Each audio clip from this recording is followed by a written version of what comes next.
We're the famous man united and we will never die. Hello and welcome to the Gordy and Gubbs podcast. As always, we've got the king of all Cockneys over in Seattle. How are you, Gordon? I'm very well, thanks, John. Looking forward to seeing some miraculous turnaround. Absolutely. And I'm here in Manchester in a makeshift studio. That's where I've got the headphones on and we're experimenting a little bit. I've got my laptop balanced on my lap.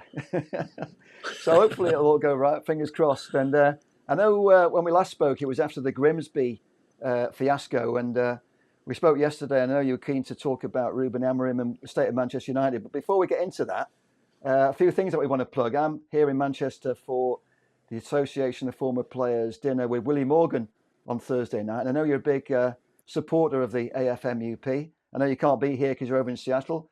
But tell us about how you'd like to send your best wishes to everybody that's going to be there on Thursday. Well, for a lot of years, the association has done a lot for charities and raised money. And it's also a lovely way of rekindling flames, so to speak, old flames that your old teammates and get together and have a chin wag. And we include other clubs. We've had Man City players come in. It really is a fabulous association that's made a lot of money. And I just wish that the club would stand by them and make sure that it's not sinking, it's not disappearing, because there's too many good people there that I have called friends, local players. I don't want to see it die. So what we asked for was just £40,000. I don't think that's a lot to ask for an association like what we have, to keep going. And we lose players through the association. They pass away, but they are still part and parcel of the club, and I think that should be remembered. Absolutely. And we are always well supported by our neighbours, Man City. They always have a table with former players, so that's very nice that they do that. And as you alluded to there, this association has been in danger. This is their 40th anniversary. And this is actually the celebration of the 40th anniversary of the AFMUP. And the programme for the night, absolutely sensational. I'm going to show it here so people can see what the programme looks like. But also, because the uncertainty of whether or not it was going to carry on, they haven't sold. They've only sold about 200 tickets so far. So there are tickets available if you want to come and spend the night and meet Willie Morgan. We've also got Jason Wilcox is going to be there. He's promised to speak and explain some of these signings that they'll be making, so it will be very interesting. So if you do want a ticket, if you're local and you can get along to Old Trafford on Thursday night, there's still tickets left. It's £80, but you will, as I say, get to meet one or two former players, including Willie Morgan. And so if you want to get a ticket last minute, you can either contact me and I'll put you in touch with Jim Elms, who runs the association, or send an email to Jim, which you can get on screen or from the description below. Okay, so now also we want to plug the fact that we've got our own branded T-shirts, and I'm wearing the Religion T-shirt. Tell us, Gordon, what have you got there? Well, I've got my son designed the new United Sports logo, which has got a lion's head in it, obviously because I'm a lion as well.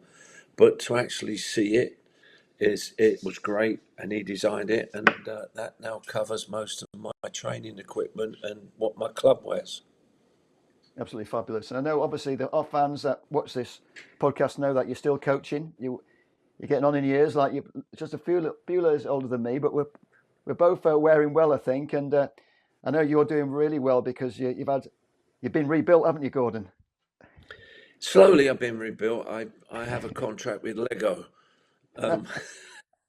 But no, yeah, I've looked after myself, and I basically have always stood by, you look after yourself, your body will look after you, and that's my motto. And as I said, as you get older, you have to start to look after yourself. And when I hear about players with dementia and players that have to be looked after, it's very, very sad. But unfortunately, that's the body getting older, and that's the wear and tear that you've put in for so many years, John. and you put it into the game, but you don't realise you're later down the road it's going to come back. So looking after my body, is very, very important. And there's not much else I can say. I mean, everybody's going the same way. Absolutely. Good luck to you, Gordon. I think the other point is that I'm trying to make really is that, you played in an era where you couldn't retire after finishing playing. Like the players today, they make so much money that they don't need to work again after a couple of years in the Premier League. And so we're both grafting, and I'm reaching retirement age, believe it or not, in November. So, and I've given too much away, so I'm still having to graft harder than ever before. So one of the things I've been doing is trying to learn new skills, and I've always been quite musical. I'm a dancer. So I've come up with a single which I've seen as a bit of a rallying cry, because everybody's quite depressed at the moment with United doing so badly. So I've come up with this, what I call a football anthem. It's a bit of a rock star anthem. I'm just going to play you 10 seconds. I'm going to play it out at the end of the programme, but just to give people a taste and to get your initial reaction, here's 10 seconds of Bring On United. We're the famous Man United, and we will never die. Old Trafford is our home, the theater of our dreams. So bring on Man United,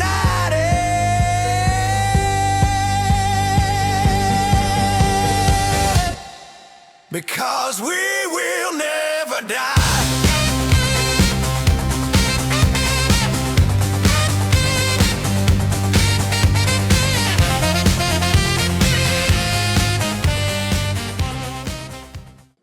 Wow.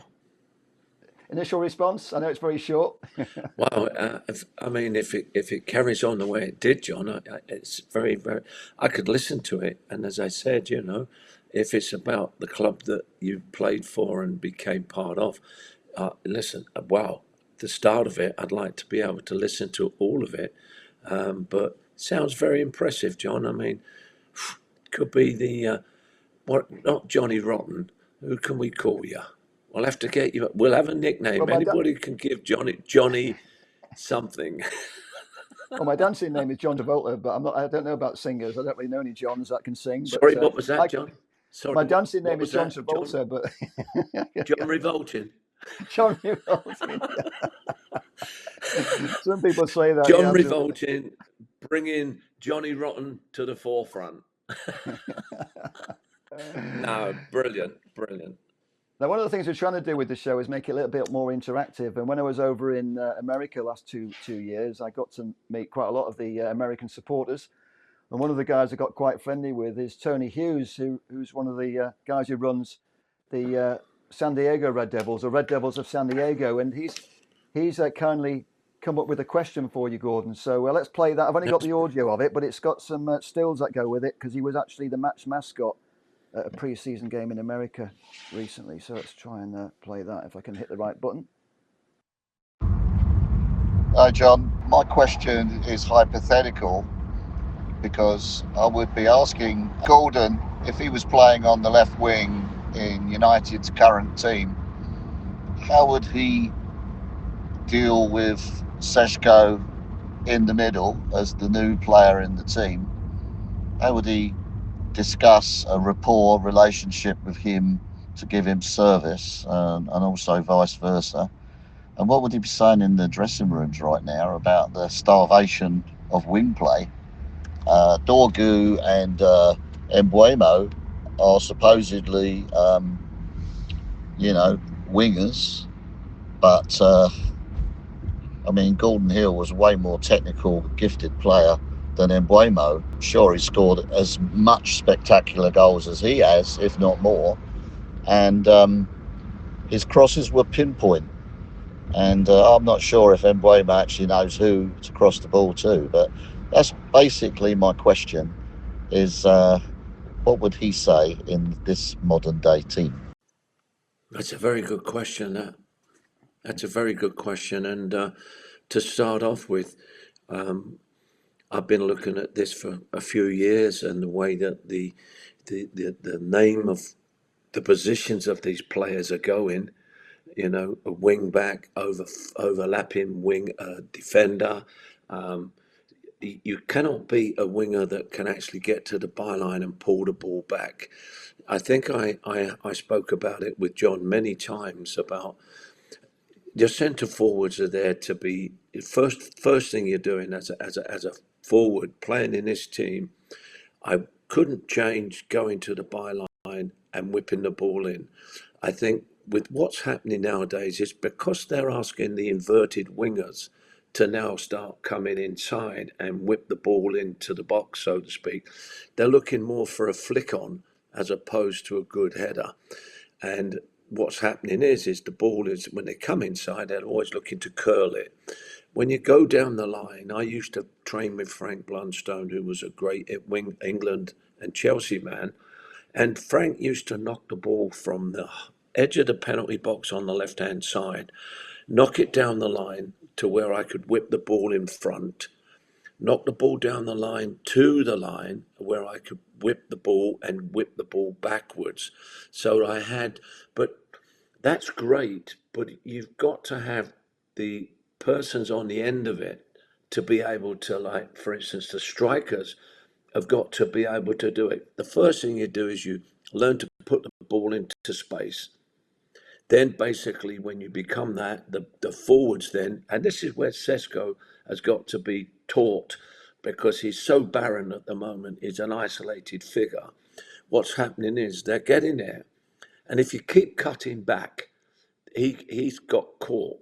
So they decided, okay, fine, let's have an inverted. So they got an inverted and he's whipping the ball. And if it's going at some pace, it's very hard if you're on the end of it. But if a ball is whipped back from the byline, number one, the goalkeeper does not like to come out that far if he's got a centre forward coming. Two, the defenders don't like you having a crack at them because you're going towards the goal, a little mishap, and they put the ball into the back of their net. So that form of attacking will never die. But the problem being is that I've seen is they get to the byline and they pull it back and start again, which lets the opposition set up.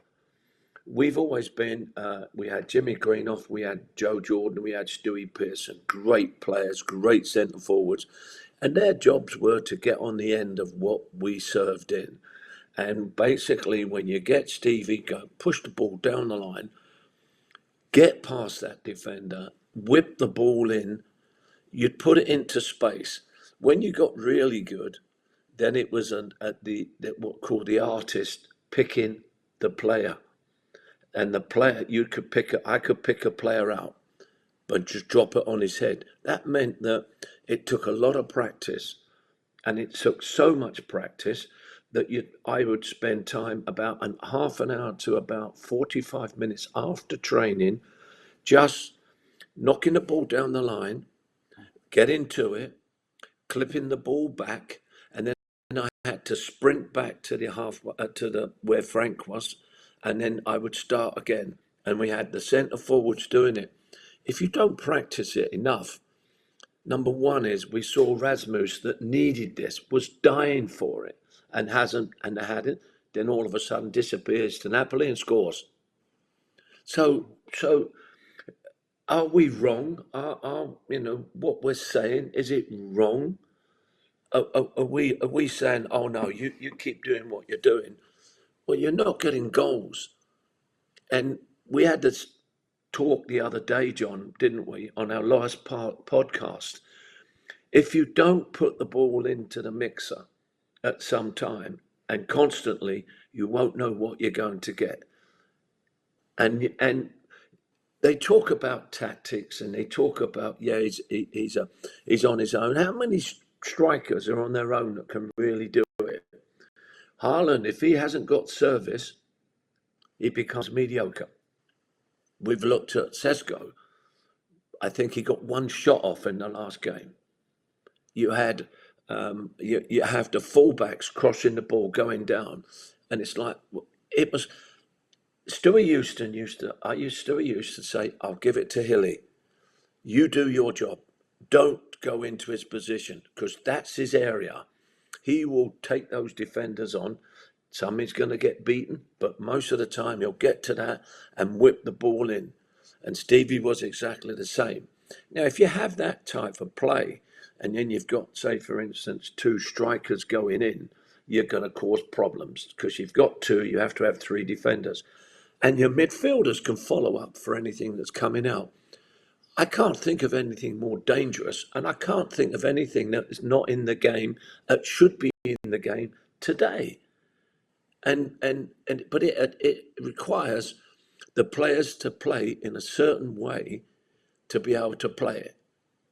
And what's happening is you're getting one player challenge, which doesn't work because you're getting him clogged out. And then you're looking at the wingers go in and all of a sudden cut him back. You've sold everybody down the Swanee. And so it becomes like, okay, let's play around the box to try and see if let's play, what I call the snake type of football. Pass the ball in, get it back. Little passes, trying to walk the ball in. When we know for fact, and it's in the history books, the best way of going is down the line, whip the ball in, and people can say, oh, you're old-fashioned. It's still happening today, but the problem being is no one recognises it. No one's saying, I spoke to one of my little kids and I asked them what they want to be. They said, I'd like to be a left wing back. Please explain that to me. This is a young 12-year-old. Instead of saying, well, I'd like to be a left winger, I'd like to be a left midfield, I'd like to be a centre midfield, I'd like to be a right back, a left back. They're changing the terminology to suit themselves instead of the basics. They said, well, we'll try and walk our way in. No, what we spoke about, John, was I want goals. And in today's game, if I was playing in the game today, would not stop me. I would be on the left and I would be having a go at that defender all the time. But I don't think I'd play because he'd want me on the right-hand side. But the people got to realise that we did play that. We did change. Stephen and I did change when all of a sudden the boss, it was Stevie and myself said, Stevie, let's have a go either side. Why? Because you could confuse the defenders. You'd come inside at certain times, but most of the times you went down the line. I just find it fascinating. So I don't think I'd get a game because of the way that I play. And the problem is I score goals, and I don't think he likes that. Well, Gordon, that's one of the longest answers to a question that I've ever had, but it was very detailed. You covered a lot of points there. It was absolutely fascinating. I'm sure Tony Hughes, who asked that question, will be delighted with the response, and I'm sure other people will too. Just want to give a couple of my own thoughts. I mean, you mentioned there about you want to see goals, and just to give you a pat on the back, really, because when we clipped up you saying you want to see goals, I think the short has had about 25,000 views, which is probably the most that we ever had for the podcast. Not the podcast, the whole podcast, but we clipped up and people that really resonated with what people wanted to hear. So people do listen, Gordon. And one of my own personal thoughts is, I mean, I was very much a fan of Rasmus Højlund, and I thought for a lot of the reasons that you mentioned there. He wasn't taught, John. He wasn't worked on. Well, that was one of the reasons that we brought Ruud van Nistelrooy in, because Ruud van Nistelrooy came in, when he came in at pre-season, not this pre-season, but the previous pre-season, he was working with the strikers, and it looked quite promising. And even when Erik ten Hag was dismissed and Ruud was put in charge, the team was scoring goals and we were crossing the ball, and it felt like a team full of goals. So, I felt that was a mistake not to give Ruud to the end of the season. And if they wanted to bring Ruben in, they could have brought him in at the end of the season when he wanted to come in. And that goes back to who's making these bad decisions. I mean, I know we want to get on to talk about Ruben Amorim, because I know it's kind of almost like we predicted, really, because I know when we did our pre-season chat, I did raise the possibility that United could be struggling at the bottom of the table, partly because of the tough fixture list we had with Arsenal, Chelsea, Man City and Liverpool in the first 8 games. But the reality is, if we hadn't scored that 97th minute winner, that penalty from Bruno Fernandes against Burnley, one of the team's favourites to go down, we would actually be joint second bottom. So it's kind of like our worst fears are coming true, which puts a lot of extra pressure on Ruben. And obviously the next match is at home against Chelsea, and that's a game that we really, really need to win. And if we only get a draw, it leaves us down near the bottom of the table. And the worse it gets with the pressure on the manager, the harder it is for him to stay in a job, because we live in this world now where people want instant results. We have this sort of toxic fan support where people want Ruben in, Ruben out, and it becomes a discussion very early doors. And we've got so many experts, former players on TV who, they kind of stir the pot. I mean, maybe in a way we're stirring the pot. I don't think we are, because we're giving our honest views. But, and I think we both talked off camera before about sometimes we get a little bit frustrated with the football club because they bring in this shiny new manager from another league. Like we had Erik ten Hag from the Netherlands, and now we've got Ruben from Portugal, and we expect them to be superstar managers, but they haven't done it in the Premier League. So where do we go from here with Ruben? Sorry, John, I'm telling you what, he causes his own pressure. The pressure's on himself. If he's not willing to change, good coaches can change. Good coaches can see a situation. Good coaches can do it. He's got one of the top clubs in the world. He's had 5 months to sort himself out. He's playing players all over the place. To me, there's no settlement. I mean, you get rid of Rasmus, you bring in Sesko, and all of a sudden he's bringing in other players, and they're costing us costing the club a lot of money. And then all of a sudden we go out with a system or a formation or whatever you want to call it, and they go out there and it's lacklustre efforts, and you're seeing these players, and to me it's frustrating, sad, and very disappointing to see that with the supporters echoing their views with the former players like myself. We want to see him do well. We do not want to see United. We want to see him challenging. We want to see him up something. But the problem is we won't see it because he's his own worst enemy in terms of, like he came out with a quote saying, we still got to work on things. Hello, you've had 5 months, my friend, and you're talking to me about working on certain things. The one thing I would say to you is you need goals, my friend, to alleviate and to take a little bit of pressure off yourself. You're not getting them because you're still stuck in that, I'm going to play this way, I'm going to play this way. And to me, it looked like at the weekend that they were deer caught in headlights. Man City, yes, they haven't been having a good time, but they still play as a unit and they can still rely on each other. I saw things at the weekend that I tell you what, that I just shook my head and said, we can't afford to do that. You can't afford to be able to go out against a team like City. And people say, yeah, well, it's the first 5 games are tough. Every game in the Premiership is tough.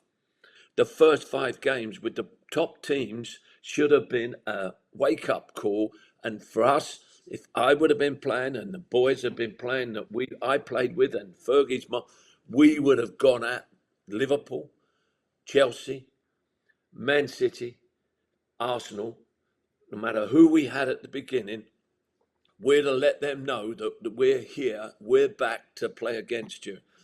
If you don't get a result, but put your effort in, that is recognisable. If you don't put your effort in and you don't show that you want it, you will stay where you are. And to me, I've watched it and I look and I drop my head and I sit and I watch it, and I'm really, there's not a thing I can do about it. I can bitch, I can moan, I can go, I can tell you what it is. But to supporters that go week in, week out and watch it and see what's out on that field, they are not capable of producing a winning side. They're not. Why? It stops at the head. The buck stops with that manager. And everybody says, yeah, great in Holland, yeah, great in Portugal. I'm not interested in Portugal. I'm not interested in the Holland, the Dutch league. I'm interested in what we are doing as a club in our Premiership, where we've got other clubs wanting to kick our butt.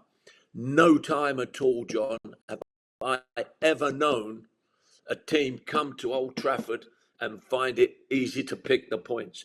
You don't come to my house and take my points. You don't. You don't. If you do, you got away with it. You got away with it. Is there any feeling on that? Yeah, they talk about it. Yeah, you see it. Yeah, they go out there. They wear the shirt. There's two different shirts. There's one where you sweat blood, and there's one that you just wear. And they're just wearing that shirt, and that's frustrating. I take two things from what you just said there, Gordon. And you obviously, as always, you're hitting a lot of nails and a lot of heads. And for me, there's two things. I've been begging Ruben Amorim to adapt and to try a different system, because we can clearly see that it's not working, and it's too easy to play against. Whether it's Grimsby or Man City, it was easy for Man City to overrun our midfield. Two guys in midfield. It's always Bruno plus another. And he's not a number 6, he's not a number 8, he's a number 10. And we're not getting the best out of Bruno Fernandes. But also, you're also implying there that why are the players not down with their boots on? As fans, we want to see our players give everything. Are they not giving everything because they're not good players, they're not motivated? Or is it because they've switched off from what the manager's saying because they don't believe in the system?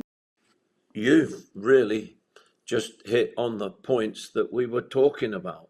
And I look at it there, and I look that, do you want it? The desire, the dedication, the want to win, not we may win, the want to win. And that is missing right the way through. That it's you go down a goal and it's like, okay, well, we're down a goal. You can't act like when you go down a goal, especially when you're either at home, you don't do that. There's no way that a United player, and I know, would give that up. They'd die on that field there to do that. These players I'm watching now, I'm sorry. I am, Roy Keane can't be wrong. Scholesy can't be wrong. Gary Neville can't be wrong, with us three from different eras in the team turn round and say they're not good enough. Are we wrong with everything that's been before us? And everybody say, oh yeah, but there's no buts in it. Yeah, you had 5 months to get this team, John, ready. He bought the players that he's got. And now I'm looking at the two new signings, and even they are looking like that. It's like they're falling into that trend where they should be raising above it. And I'm going, do something do something. Show us what you've got. Try something. But it seems to me that it's stuck in the grass. And as I said to you before, I don't care about Portuguese football. I don't care about Dutch football. I don't care about any other football than the football that's played in the Premiership and at Man United. And that's it. And I look at it, and then when they get a result, I sat here and there's nothing you can do. If they sack him, they're a devil if they do, and they're a devil if they don't. What are they going to do to replace him? The person that comes in will have to make changes again. So that means there's more money coming out the coffers. That means they're selling players. Who's going to buy these players that are mediocre players?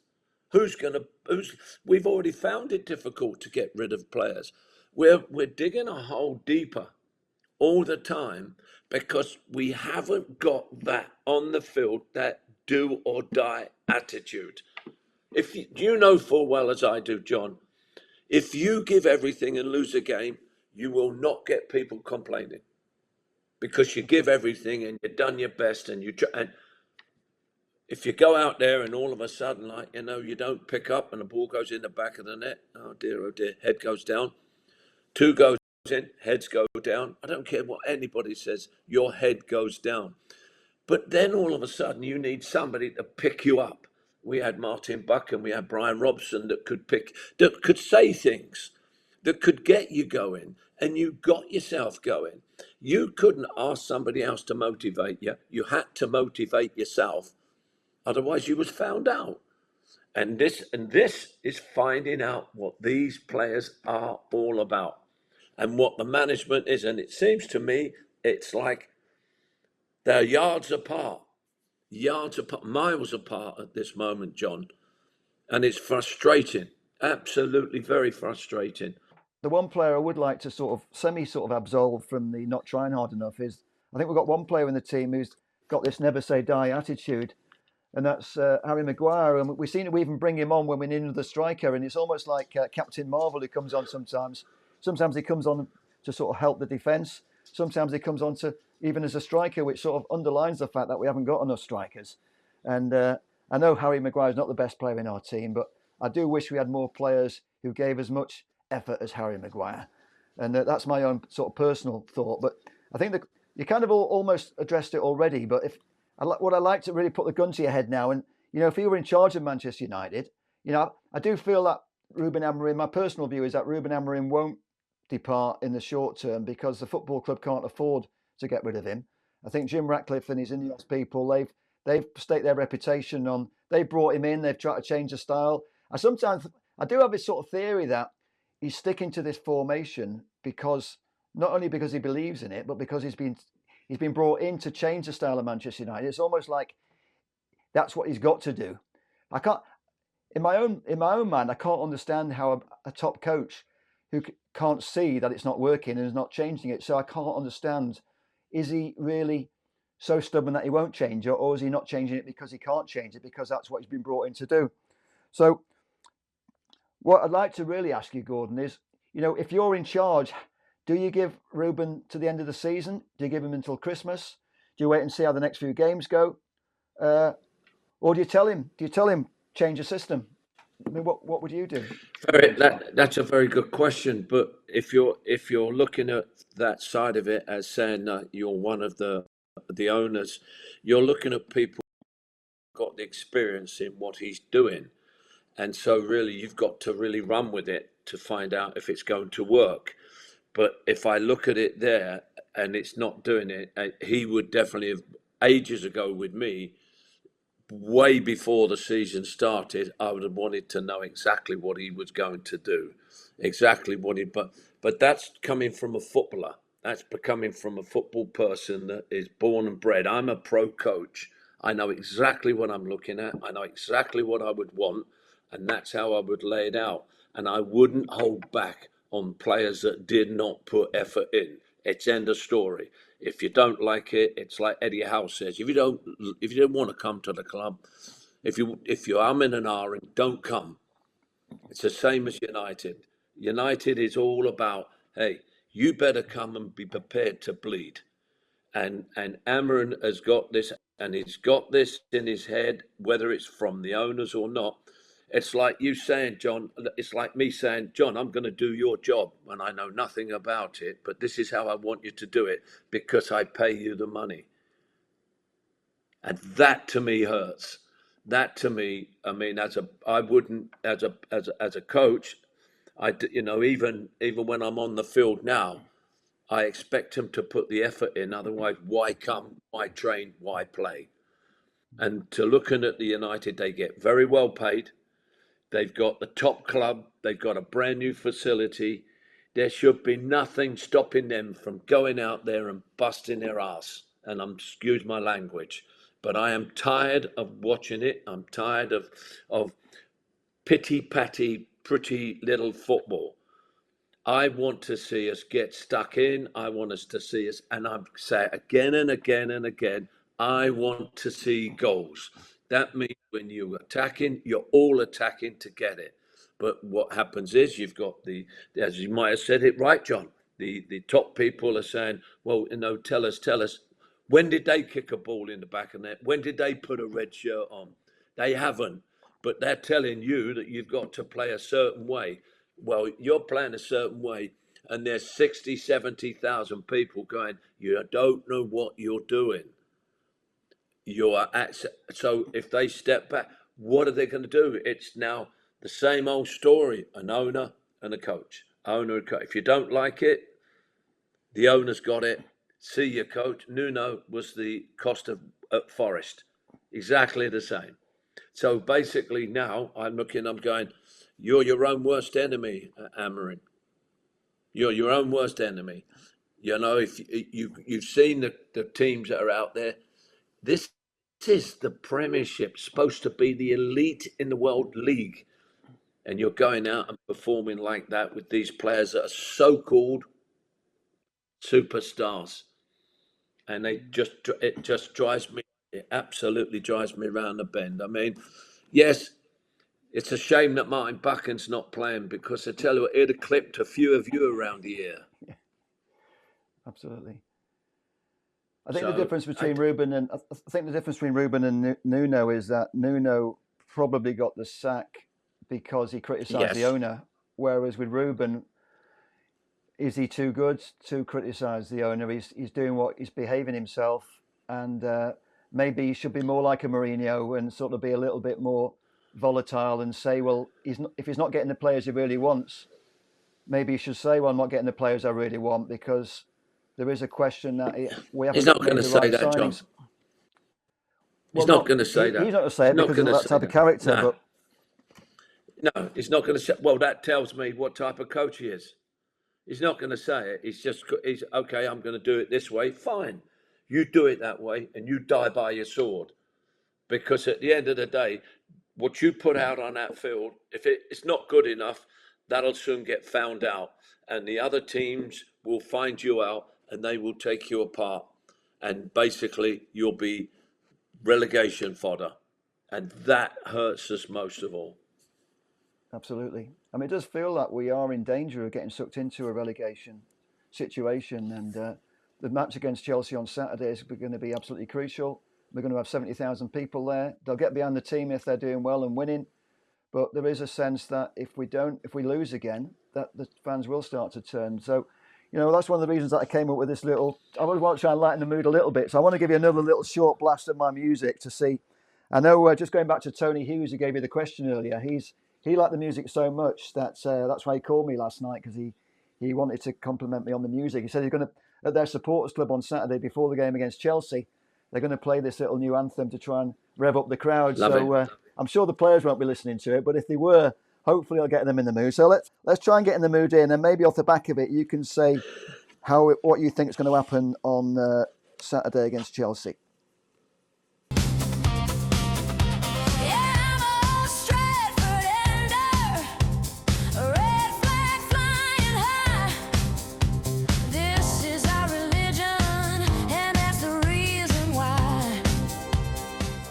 I thought you was going to show us a bit more, John. Listen to a bit more. I'm going to play the whole record at the end after we've finished chatting. So I want to keep people going to the end. Because I started to move on my chair. Well, I try to give it a little bit of a dance beat, being a dancer. But I know a lot of players like to. I think at most clubs you have one player who's in charge of the playlist, and getting the players revved up before games seems to be quite important at a lot of football clubs. You know, did you have a guy doing the playlist when you were playing? And if so, who was it? What type of music did you have? Please, I tell you what, Bucko won't like Martin Buchan. Martin Buchan he brought a guitar along, and he invited us when I first joined the club to go to a party at his place, and we went there, and the music was being played, which was general music, and I was talking to Big Jim Holton, and Big Jim turned to me and he says, "Hey, wee fella," he says, "in a minute," he says, "you're going to get bored." I says, "Why's that, Jim?" He says, "because Martin's going to get his guitar out." I went, "What?" He says, he says he turns the music off and you have to sit and listen to him. And when Martin come out and all the boys, you could see them all. You saw Stewie Pearson, Sammy Mack. You saw the Greenough brothers, and they're looking. And I'm just joined them from Millwall, and I'm going, I've just come from Millwall, which is a rowdy. I said, would have been. And now I'm looking at, and he said, right. And all of a sudden, he started to strum and started to sing his song. And I turned around and I said, "Jim, is this normal?" And he went, "Yeah." He said, He locks the doors so no one can get out. Well, maybe seeing Martin And on I just, Thursday because he quite often comes to and the Association of Former please, Players dinner. he's lovely.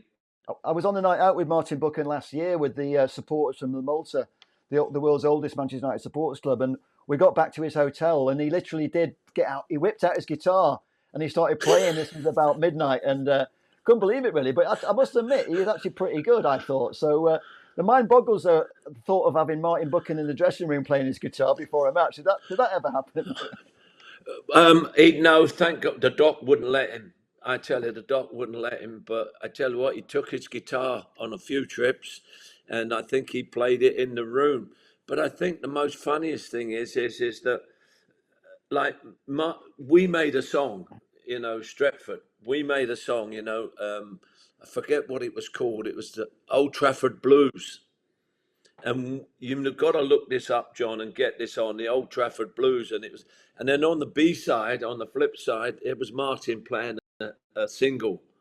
So he got his, and it was lovely. He's got his, shall we say, his lifelong request to being on a record, and and like he was good with the guitar, but I think unfortunately a few of the boys were were looking at each other going, and I certainly did because I'd just come up from London and I'd gone to a party and the doors are locked and I've got to listen.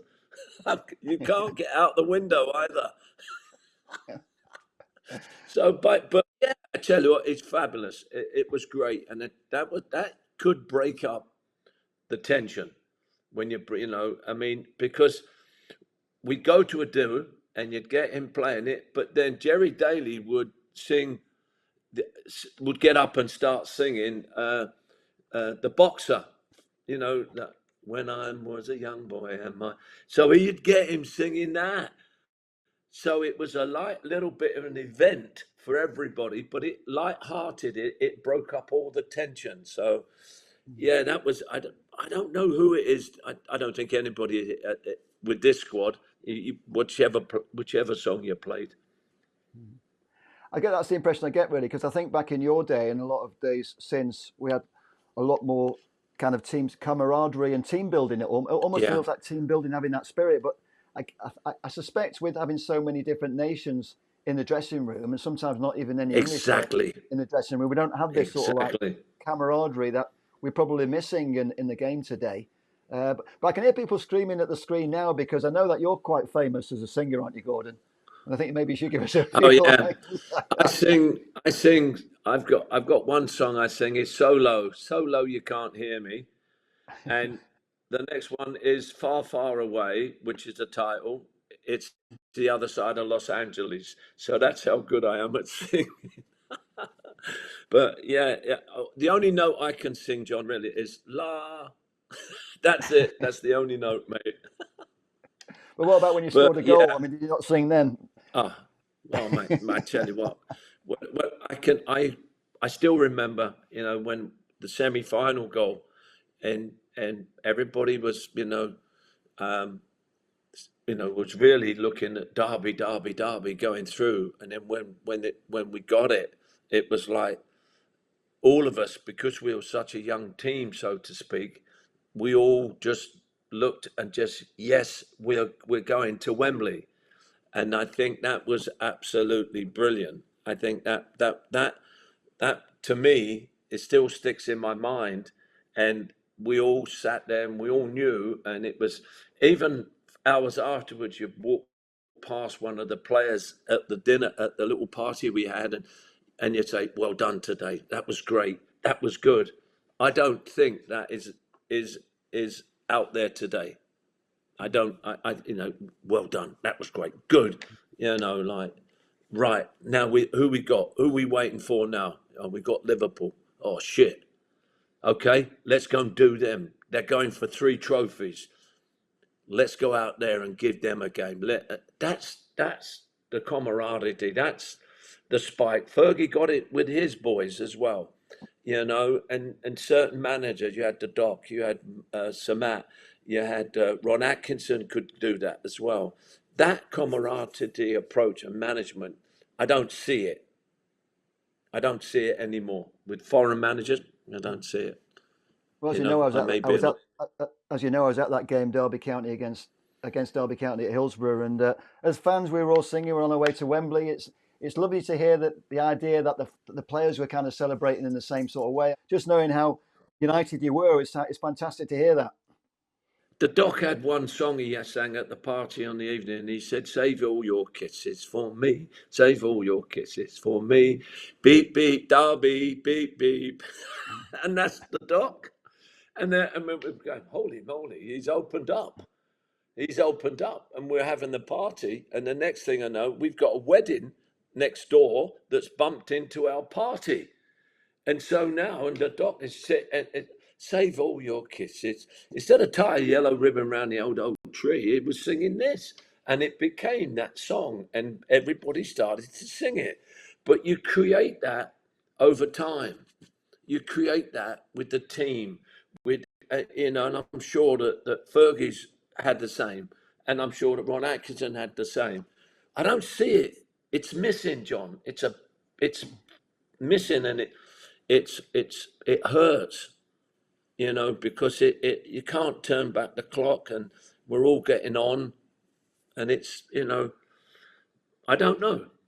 I really don't know. It's disheartening, but all you can really pray for is getting the football back up, getting United back where we should be. Absolutely. Well, I think we've come full circle, and I'm absolutely delighted that we've had a musical theme to the show today because of my single that I'm going to play out at the end now. We've reached the end, so I know the fans will love hearing about your times and what you've been talking about today. For me, I find it fascinating as a fan who lived through your era, and I know a lot of our audience are older fans who remember you playing, Gordon. But I'd love to. Yeah. I'd love the idea of our team, having that kind of camaraderie in the current team, and it would be lovely to, maybe that's what's missing. Maybe it's missing. Ruben was been saying there's something missing. Maybe that's what's missing. Maybe they didn't get to listen to it. It is missing, John. Playing it before the match. It is. It's your song is missing, John. That's the missing link. Anyway, on that note, let's finish, and I'll play out with the tune. And I haven't got it. I'm going to cut it in actually, Gordon, because I haven't got it here. So Gordon, been an absolute pleasure. Thank you once again for giving us your inner thoughts, and hopefully people will enjoy what we talked about today. And if you've got any questions, like Tony Hughes supplied his question to us for this week, so please send them to us. Yeah, please. I mean, it's been great, and it's lovely to get the questions, and it's lovely to be able to be put into a scenario which Tony did today. Tony, if I had my boots on today, my friend, I would. You can't tackle people. You can't do anything to a man. I'd have had a field day. I would have scored more goals. See you next time, Gordon. Take care, John. And all the best with the save all your kisses for me. See you guys.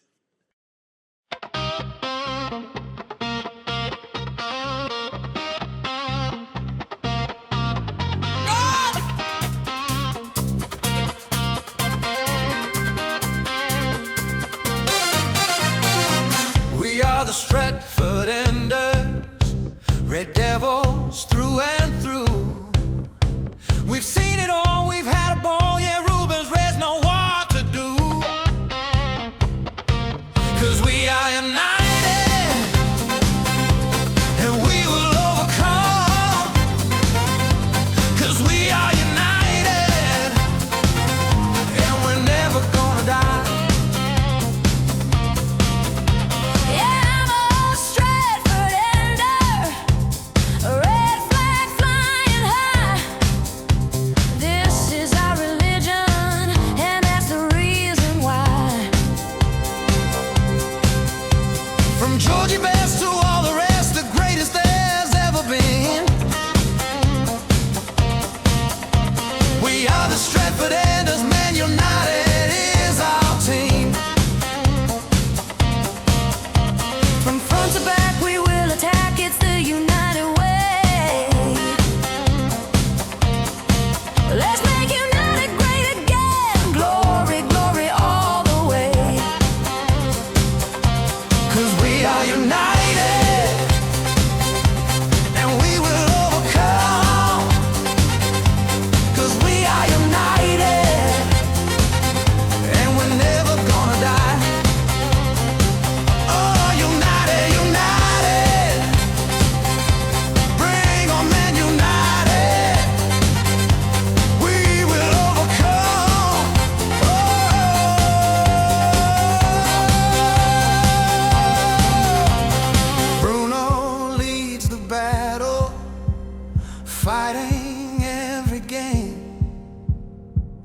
famous Man United, and we will never die. Old Trafford is our home, the theater of our dreams. So bring on Man United,